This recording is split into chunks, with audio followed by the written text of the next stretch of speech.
আমাকে মমতা বন্দ্যোপাধ্যায় এবং আমাদের প্রিয় নেতা অভিষেক বন্দ্যোপাধ্যায় এখানকার আপনাদের এই ক্যানিং 2 তথা ক্যানিং পূর্ব বিধানসভার তৃণমূল কংগ্রেসের মনোনীত প্রার্থী আমাকে করেছেন। যার স্নেহ, যার মায়া, যার ভালোবাসায় আমরা ভাঙড়ে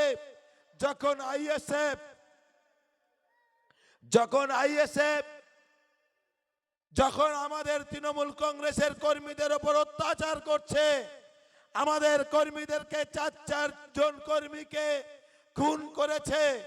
যখন আমাদের কর্মীদের উপর ঘর লুট থেকে শুরু করে, বাজার লুট থেকে শুরু করে, দোকান লুট থেকে শুরু করে,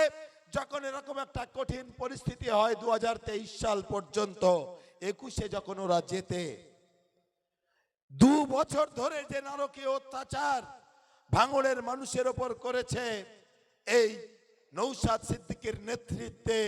সেখানকার সিপিএম এর হারমাদ বাহিনীরা, আইএসএফ এর হারমাদেরা, আইএসএফ এর চোরচোট্টার দলেরা, তখন মমতা বন্দ্যোপাধ্যায় এবং অভিষেক বন্দ্যোপাধ্যায় আমাদের ভাঙড়ের মানুষের মুক্তির জন্য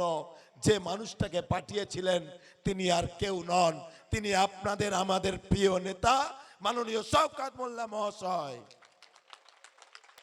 তিনি যখন ওখানে গেলেন 2 বছর ধরে পঞ্চায়েত নির্বাচন এবং তারপরে লোকসভার নির্বাচনে দলকে সাফল্য এনে দিয়েছেন। তাই অভিষেক বন্দ্যোপাধ্যায় আমাদের প্রিয় নেতা এবং আমাদের প্রিয় নেত্রী মমতা বন্দ্যোপাধ্যায় তানাকে ভাঙড়ের প্রার্থী করেছেন ভাঙড়ের মানুষের মুক্তির জন্য। আমরা ভাঙড়ের মানুষ, আমরা সব সময় সেখানে পড়ে থাকবো। দাদাকে বলেছি যে ক্যানিং পূর্ব তো আপনার সাজানো বাগান, একটা অঞ্চলের মিটিং, দেউলি 2 মিটিং, আমাদের একটা ব্লকে এতটা লোক হয় না, কিন্তু আপনাদের একটা অঞ্চলে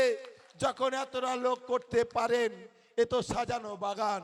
আমার এখানে বড় সভাগুলো ছাড়া দাদা বলেছে একবার করে তোমার অঞ্চল মিটিংগুলো আমি নিয়ে যাব, কিন্তু আমি বলেছি দাদা আমি ভাঙড়ের আপনাকে জেতানোর জন্য আমাদের রক্তবিন্দু দিয়ে আমরা ভাঙড়ে পড়ে থাকবো। দাদা তোমার ক্যানিং 2, ক্যানিং ব্লক, ক্যানিং পূর্ব বিধানসভায় তো খুব একটা যাওয়া লাগবে না।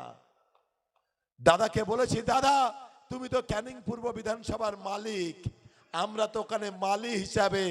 আমরা এখানে কাজলদা, এখানে যারা রয়েছে আজিবার ভাই, রহমান ভাই, শোয়েব ভাই, মুক্তার ভাই, সাদেক ভাই, হাকিম ভাই, এদের মতো আমি তোমার নেতৃত্বে একজন কর্মী